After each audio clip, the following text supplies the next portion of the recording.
So, hey, hi, hello my friends, it's Christy with 4am Junk Journals. Welcome back to my channel, or if you're new here, welcome to my channel. I'm here to do an investigate with me video with you. This basically means that I'm going to be working in my casebook for the On the Case challenge and talking to you about the case of who killed Professor Hammond. Alright, let's just jump right in and have some fun. So this is my casebook. Oh, she's a chunky monkey. I kind of probably made a mistake doing it this way. I'd never done one like this before, and I thought it looked like fun, and it is, and I super love it. It's gorgeous.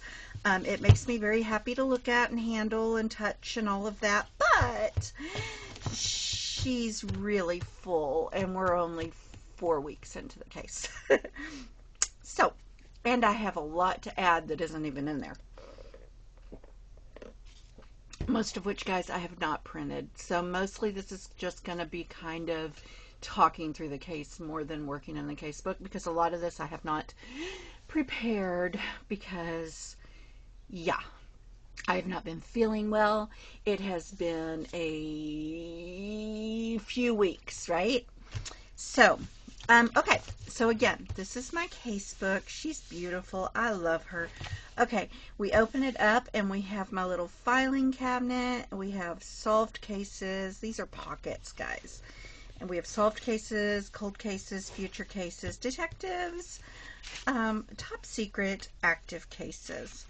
And then I've just got this little folder in there that says the crime. There's nothing in it right now. And there's a little folder in here that says keep out, and all of that good stuff for the top secret.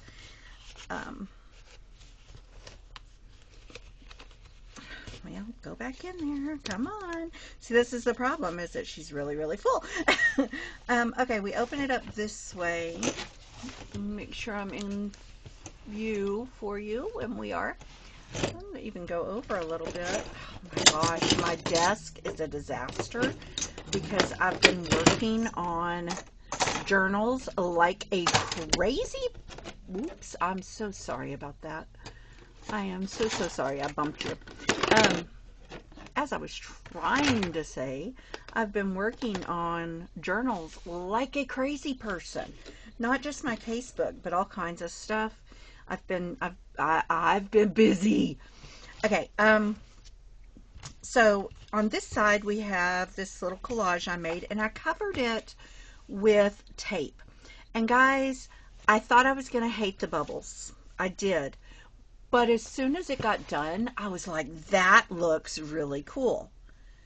And I'm not just saying that because, like, I'm trying to convince you that I like it because I screwed it up. I for real love it.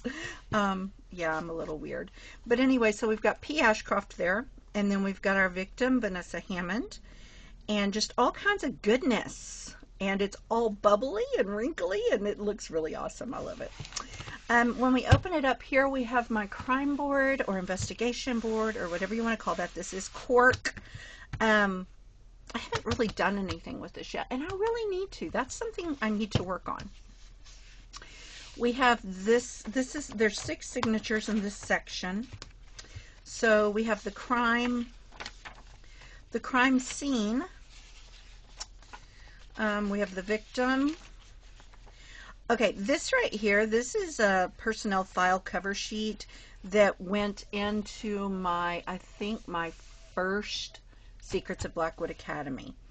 And it's just got all kinds of stuff about Vanessa Hammond's hiring papers. This is the victim dossier, which was found in the second file for the Secrets of Blackwood Academy. And I'll just give you a peek in. We've got the pocket here. And this is Vanessa Hammond, and then all of the documents that went into her dossier are behind there. Some more pages for the victim. Then we have the timeline. And what I've done here was I just took some CD sleeves and I darkened them and added little tabs.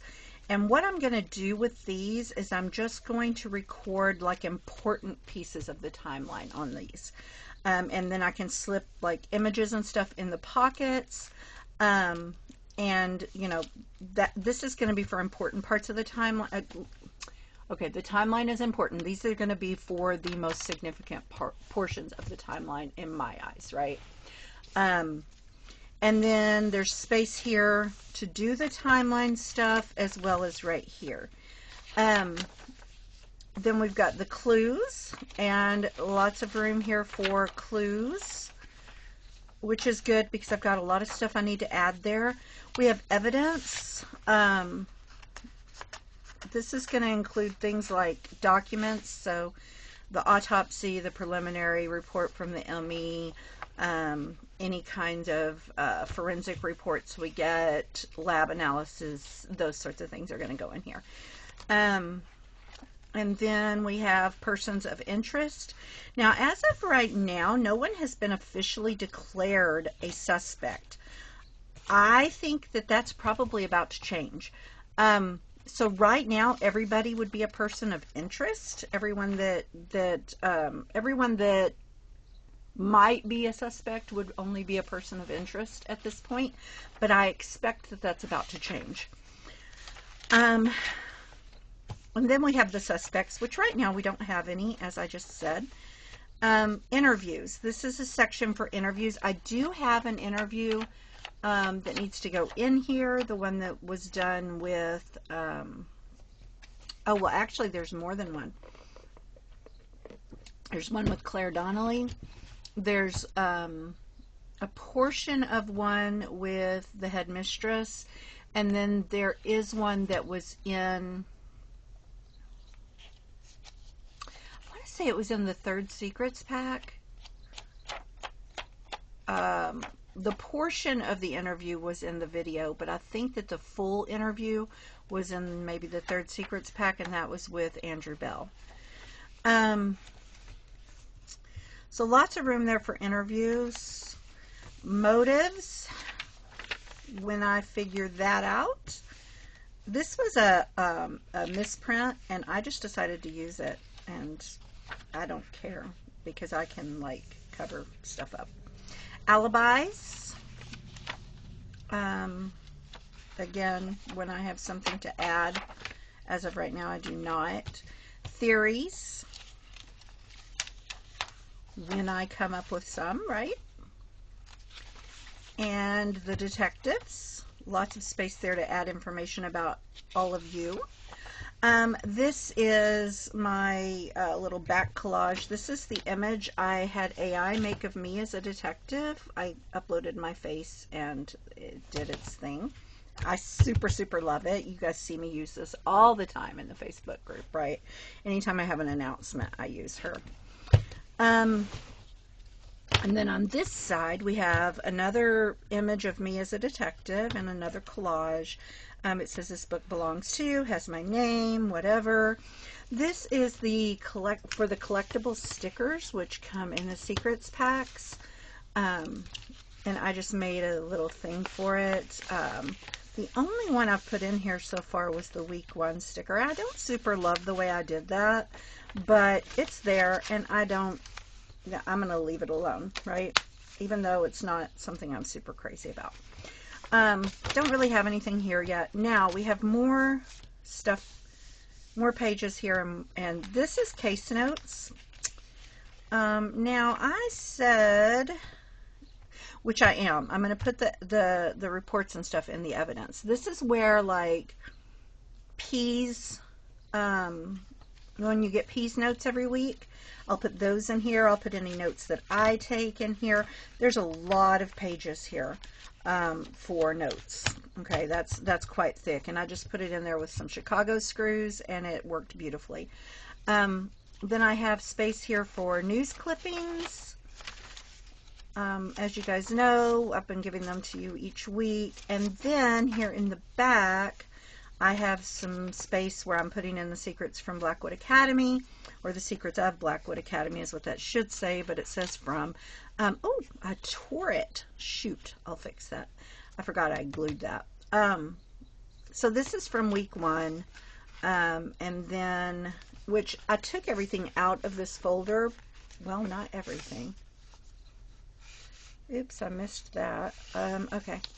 anyway, I took almost everything out of this folder. I made a little pocket here, put the thank you letter that I gave you guys in there, and then I need to put in the other secrets stuff in here that we've done so far. We're up to the 4th secrets pack now. So that's kind of where I'm at. And the stuff that I did today off camera was to, well, first of all, yesterday I added this and this, and today I did all of this.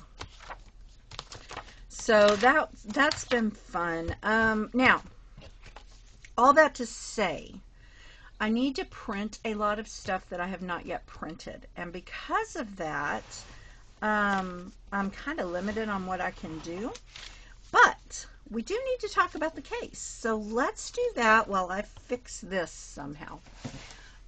So where are we with the case, guys?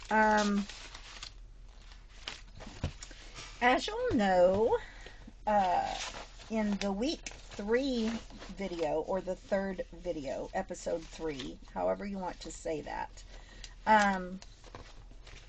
you guys were introduced to a couple of new characters, right? You met Herman Vale. Now, Dr. Vale is a history professor, and he was, I don't really know how you'd want to phrase it. I don't believe he and Dr. Hammond were friends. I also wouldn't say that they were enemies. I think that they had a very mutual respect for one another. And honestly, guys, I don't know about y'all, but I almost got the impression that perhaps Dr. Vale had a little bit of a crush on her. Now, I could have been wrong, but it was the impression that I got.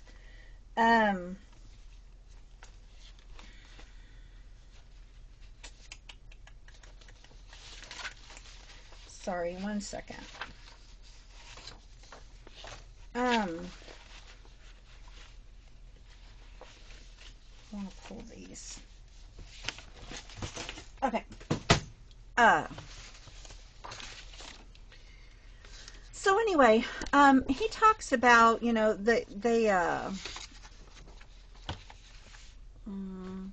Claire told us that they had disagreements, arguments, and Dr. Vale did not in any way refute that. He was like, yeah, absolutely, we do.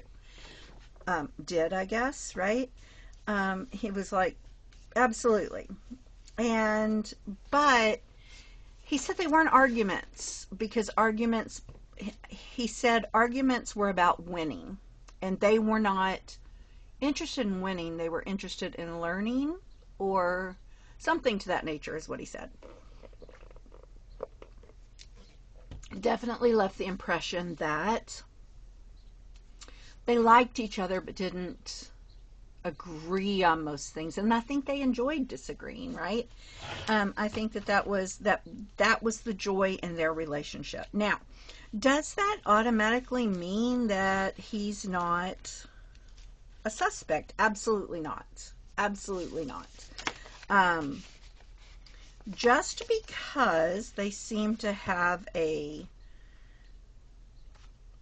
friendship, for lack of a better word, does not mean that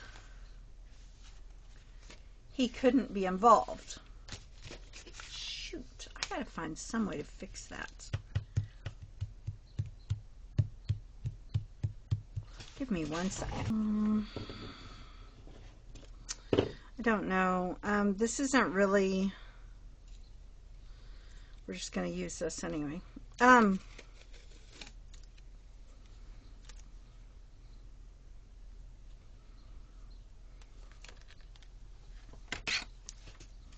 So, anyway, my point is I am definitely not ruling him out as a suspect, right? However, He's not a suspect at this point. At best, he's a person of interest. More so probably at this point a witness, right? But we do have an interview from him, and in the video we got a excerpt from his interview, right?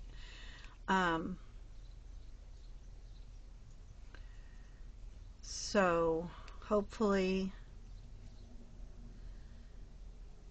now I want to reiterate that you don't have to buy anything. I say this every time. You do not have to buy anything to solve this case.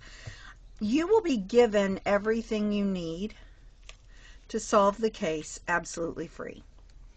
So if you see, say, you get an excerpt of an interview in the video, but people who purchase the secrets perhaps get a full interview one week, that doesn't mean that you have been denied something you need to solve the case.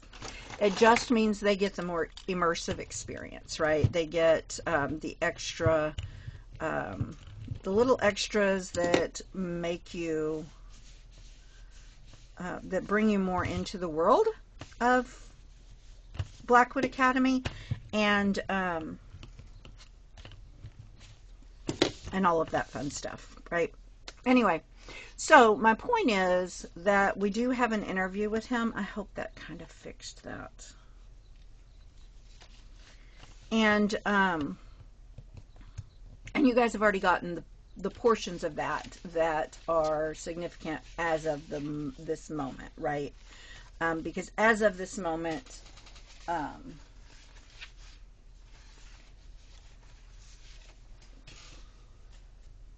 we only know what he's told us. Now, what else? So our interview with Claire Donnelly told us that Claire and Dr. Hammond were actually more than coworkers. They were actually friends. And it seems like they were pretty close friends. I think Claire said that Dr. Hammond was one of her best friends, right? One of her closest friends. And so that's interesting, because apparently people at Blackwood were not privy to that information, right? Now, I don't know if that's because perhaps it was frowned upon by administration, although we have not been given any reason to believe that is true. But it's interesting that they kept that from people. There's not any hint of like a romantic relationship, but they did kind of hint that or not even hint, she said that they didn't really advertise the fact that they were friends, right? So it's not something that is widely known, which is interesting to me. But again, and I've said this every week, Claire Donnelly bothers me. She bothers me for a lot of reasons, not the least of which is one that you guys brought up this week, right? You guys said, yeah, I like that. You guys said there was a 6-minute window that didn't make sense, right? And there was 6 minutes between the time that she walked in and found Professor Hammond's body and the time that she actually called the police, or the EMS, I guess, not the police. Now, that has been explained by Claire as which is entirely plausible, that she was in a state of shock, and it didn't seem like 6 minutes to her. She couldn't remember what happened during that 6 minutes. She only knows that the investigators told her it was about 6 minutes before she suddenly came to herself and realized she was still standing in the doorway. entirely plausible, because these things happen in traumatic situations, right? Not by any stretch of the imagination saying that she's lying, okay? Definitely not. However, what I am saying is that something about her bothers me. She is, okay, she's Dr. Hammond's secret friend. She's the only voice we have to go on that's saying that she and Dr. Hammond were friends. We have no evidence of that outside of what she said. I mean, she said they were friends. Okay, but nobody else knew they were friends, and we have nothing to show that they are friends, right? So that bothers me. And then the fact that she tells us that she stood in the doorway and waited for EMS. She didn't go in the room, meaning she didn't even check her pulse, didn't check to make sure she wasn't breathing, didn't attempt to render aid, did nothing. And now, all of a sudden, we've got this 6-minute window that she cannot explain. She's saying, oh, I don't know what happened. I just suddenly came to myself, and there I stood, and apparently 6 minutes had passed, but I didn't know it was 6 minutes. Wait a second, Claire. Something smells fishy to me. Now, am I telling you that Claire is guilty? Absolutely not. Absolutely not. Am I suggesting that Claire is guilty? Absolutely not. What I am telling you is that I think we need to look a little further into Claire Donnelly. Because something's hokey with that woman. Where am I? I need detectives. Detectives.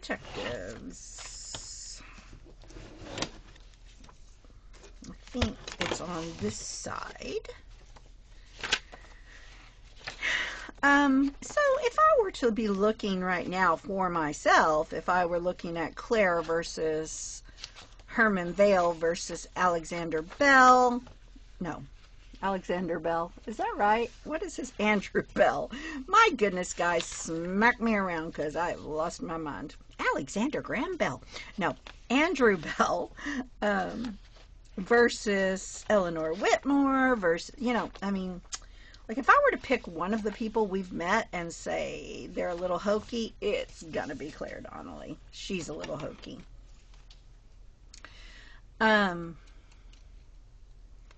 So in my mind, and I think I said this last time we were together, in my mind, she is a suspect. I see her as a suspect. Now, I realize she has not been officially named a suspect, but there's something a little hokey about her. Have I said that enough yet? Anyway. Okay, and then Eleanor Whitmore has given us, you know, a statement in a previous week, but nothing significant or detailed. Nothing that makes me pay attention to. Not that I'm not paying attention to her, because I certainly am, but she hasn't given me anything that, like, stood out, right? Now, Herman Vale mentioned another person that we need to hear more from, and that is the school counselor. And her name is Margaret Hale. Herman Vale, Margaret Hale, Herman Vale. Like, that's not confusing, right? Anyway.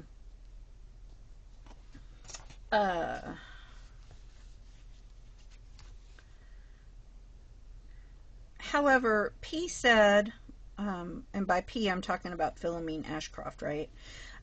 She said that they had begun talking to Margaret Hale, but that they weren't ready to release any information yet, which kind of makes sense because, I mean, she is the counselor, so everything, you know, would be like privileged information or whatever if there was anything she knew, because she's a school counselor, right? So that kind of makes sense, but we still need to talk to her. And then there's this random student we keep catching sight of. I think there's been, what, 3 sightings of this person, and yet we have not spoken to them. We don't know who they are, and we just know that they exist and that they're kind of lurking around. What is up with that? We definitely need to learn more, I think, about this student. We need to know exactly who it is, why they're lurking, you know, what is the deal? What is the dealio with this student, right? And I find it interesting that we know it's a student, but we don't know who it is. I think that they probably do know who it is and just have not released that information yet, because otherwise how would they know it was a student? I guess, I mean, it's a girls' school and they wear uniforms, so that could be what it is. But, I mean, anybody can steal a uniform, right? So what if it's not a student? What if it's somebody who is lurking around watching in a stolen uniform trying to fit in with the students? We haven't gotten a good look at them, so we don't know. I mean, it could even be a 90-year-old woman for all we know, because we haven't gotten a close enough look to see a face to know whether it's a student or someone disguised as a student. It might even be a man disguised as a student. We have no earthly idea at this point, because we need to get closer. We need to get closer, and we need to learn more about this student or supposed student or whatever.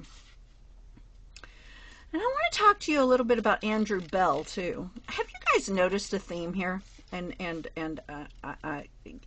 I will go ahead and tell you it was totally unintentional. So, but we've got Bell Hale Vale.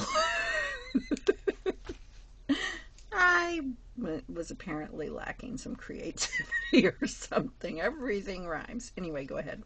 I'll go ahead with my story, or with my theory, or with my thoughts. It's not even a theory. Never mind. Anyway, you guys know what I'm saying, right? Can you tell that I'm a little bit flaky at the moment? Anyway, what was I saying? Oh, about Andrew Bell. Andrew Bell, not Alexander Graham Bell, Andrew Bell. About him. So, he has access to the keys. Also, just as a point, so does Claire Donnelly. Administrative assistants have keys to all the rooms in the building, or they have access to them, right? In case someone gets locked out, blah, blah, blah, blah, blah. They have all that, which is interesting because, as I've said now a few times, in case you didn't hear me there in the back, I think there's something hokey about her. But Andrew Bell has keys to everything. But more than that, even if we don't suspect him of doing anything, he not only has keys to all the rooms in the building, but he knows all about who has access, when they have access, when they come and go, who has keys, who can get keys, every bit of it. He knows it. He has all that information. He probably has a damn spreadsheet, okay? I mean, he knows all about the comings and goings at the academy. He knows if there are any secret entrances and exits. He knows freaking everything. I don't think we can poo-poo him away, okay? I think that he is an important part of this investigation. Okay.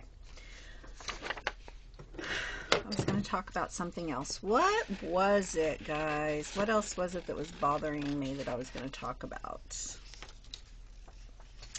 I was going to mention it as soon as I get done with Andrew. Dang it.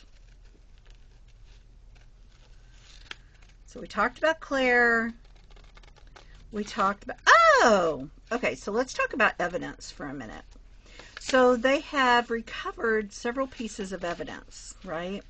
Or potential evidence, right? They've got several things that they have collected from Dr. Hammond's office that are currently undergoing testing, forensic testing.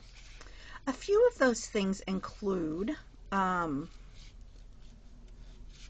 a encrypted flash drive that we have no idea what's on, a plaque, an award plaque that probably at one point hung on her wall, however it was found on the floor, and it had blood on it. Might potentially be the murder weapon. We don't know yet. There was a partially shredded document. They're calling it a letter. We don't know because we haven't seen this document. But it was initially identified as a letter.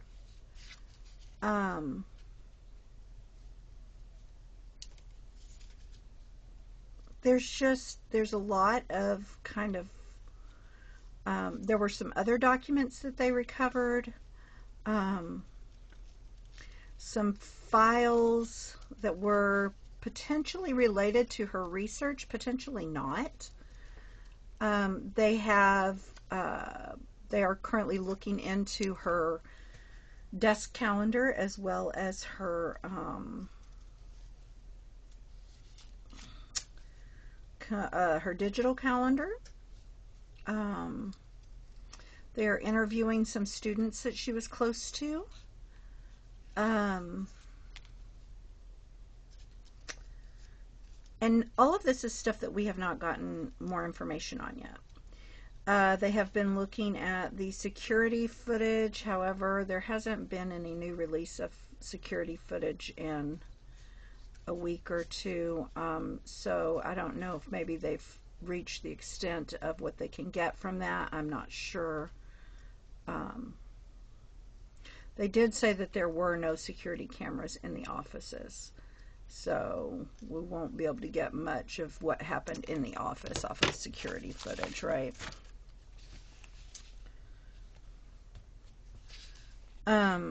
What else?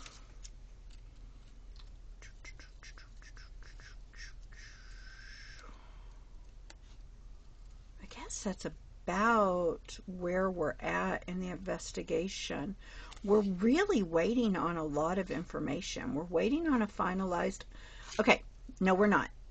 I almost said that, and I just remembered. We are no longer waiting for a finalized autopsy. The LME actually spoke to us in the week in the fourth video, and gave us a summary of her finalized autopsy report. So we actually have that information at this point, and we know that it was blunt force trauma, and we know that it is, the manner of death is homicide. And so she is, it was not an accident, it was a homicide. So we know that now. The toxicology report was apparently clean. There was no evidence of any sort of chemical ingestion or anything like that. So that gives us some more stuff to go on, right? But that said, we are still waiting on some forensic reports on the evidence or potential evidence that was collected from her office. We're waiting on some interview information from various people, including some students that she was close to, Margaret Hale. We're waiting to find out who this mysterious student is. We're waiting for, what else? We still don't have, we have a window for the time of death, which may be as close as we get. We have an approximation. Let's see, what else are we waiting for?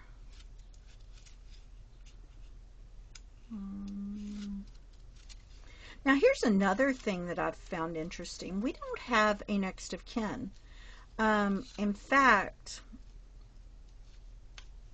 there has been no mention whatsoever of any family being notified. What is the deal there, I wonder?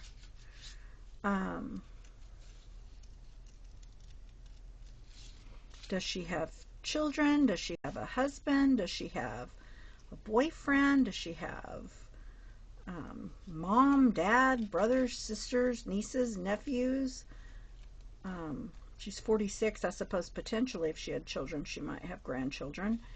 You know, but there's been no mention of any of that. There's not even been any mention of friends outside of our recent discovery that she and Claire were friends, and the frenemy situation she has going with Herman Vale. Which again is interesting. How does a 46-year-old woman with a professional position, how does she have no one? You know? Doesn't that strike you as a little strange? I don't know. Anyway. So yeah, guys, that's kind of where we're at this point. I know I'm not really giving you any answers, but I just, at this point, it's all about questions. Like, there are so many questions brewing in my head, right? And I'm not meant to give you answers anyway. I'm meant to help you think. So I do want to say a couple of things. I want to apologize. I know that I went to YouTube earlier today and discovered that there were a lot of comments and questions from you guys YouTube did not notify me about. And somehow or other, I guess I've just not been very good about checking, and I apologize. However, I'm on it now. I will be checking on a regular basis. I've responded to all of your questions to the best of my ability at this time. Now, there are some questions I cannot answer yet because it's not time. But to the best of my ability, I have answered all of your questions at this point, and I will be checking multiple times a week for additional messages and questions from all of you. And again, please accept my apology. It was not my intention at all to ignore your messages or your questions, and I will be much, much more diligent about that going forward. I also would like to acknowledge that I am once again running behind. As I said in the Facebook group, and honestly, guys, I have no excuses other than just to tell you I have not been feeling well, and I just have slacked. I have slacked, and I'm working on correcting that, and I promise that I will do my very best to not let that happen again. I will not promise you it will not happen again. I will promise you I'm going to do my very best not to allow it to happen again. How's that? Does that work? Anyway, so I know this is going to be a little bit short and very, very rambly, because I do realize I've been rambling, and I don't know how many times I said that I think Claire is a little hokey. If you take nothing away from this, I'm certain you will take away from this that I am obsessed with Claire being, what is it? Oh yeah, a little hokey. So I'll quit saying that now, because you guys are probably ready to throw something at me. So, yeah. thank you so much for watching. I hope that you enjoyed it. I know I didn't do much in my casebook, but at least you guys got a peek. And I am busy at the moment cutting all of you out and adding you to my casebook. I will add names and all that fun stuff later. And by the way, if you are not listed as a detective in the videos, but you are participating as a detective, that does not mean you have to purchase anything, guys. You do not have to purchase anything to play this game. There is no information you need to solve this crime that will not be provided to you for free. Everything else, all the paid stuff, is just for additional immersion and fun, okay? Anyway, what was I saying? Oh, if you are not listed in the videos as a detective on the case, but you are participating as a detective on the case, please send me a message so I can add you not only to my list on the videos, but also to my casebook as one of these little people, so that I can look back and see who all was participating, because that is fun for me. Okay? All right, now I'm going to shut up. Thank you so much for watching. Please hit the like, subscribe, all the buttons. Just hit everything you see. If you see a button, click it. Hey, y'all. I know I just barely said goodbye, but something occurred to me that I wanted to bring up. And I'd meant to bring it up earlier, but I was so obsessed with telling you that there was something hokey about Claire that I completely forgot about what I wanted to mention about Claire. Because here's the thing, you guys. If we think about it, Claire is actually the only one that we've met who has an alibi for the time that has been identified as the murder window. And Claire has a pretty rock solid alibi. She was at the blood drive. And by the time she left the blood drive to go looking for Dr. Hammond, we were already outside the murder window, right? Unless that window was partially established on the timeline, including the time that Claire showed up there in office 214. So what I'm saying is, like, if the timeline is based on medical evidence, then Claire has a rock solid alibi. But if it's based at least partially on the